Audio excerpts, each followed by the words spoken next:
All right, I get it. Everybody's freaked out that he's going to win because we all have PTSD from 2016. It's understandable. The last decade has been something awful politically. But I'm going to tell you a few reasons why this year is so much different and why we're not going to repeat the same mistakes. First of all, Hillary was not a good candidate. People just didn't like her for many reasons. I mean, her name ID, the direct ties to mainstream politics and to Bill, they just didn't like her. So that was always going to be an uphill battle. I wasn't excited to vote for her, and I know who Trump was even then. Also, Obama brought out the racism in some people hard in this country, particularly in white America. I mean, I saw it with my own family that things got way worse during and after his presidency. So that primed the country for Trump. Also in 2016, most people didn't realize how dangerous Trump was, right? They just saw him as a businessman, non-politician that was a breath of fresh air.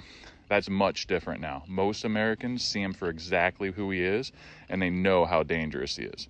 This is also the first presidential election since Roe, which has shifted the female vote dramatically and energized young women who have otherwise might have stayed home.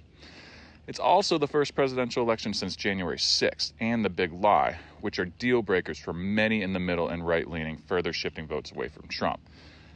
All these things have moved independent voters to the left, not to mention all the Republicans that are speaking out and voting for Kamala. That's never happened in my lifetime, and there are no Democrats flipping over to Trump or staying home due to being disenchanted with the candidate this time. People are excited to vote for Kamala.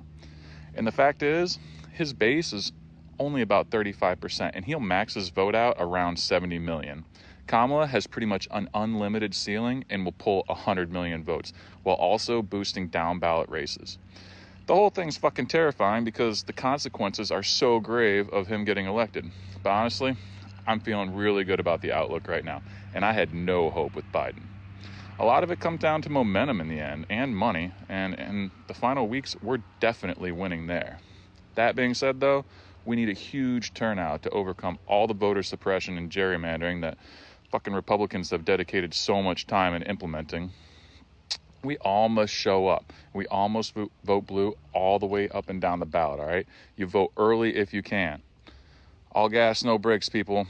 Let's get this shit done.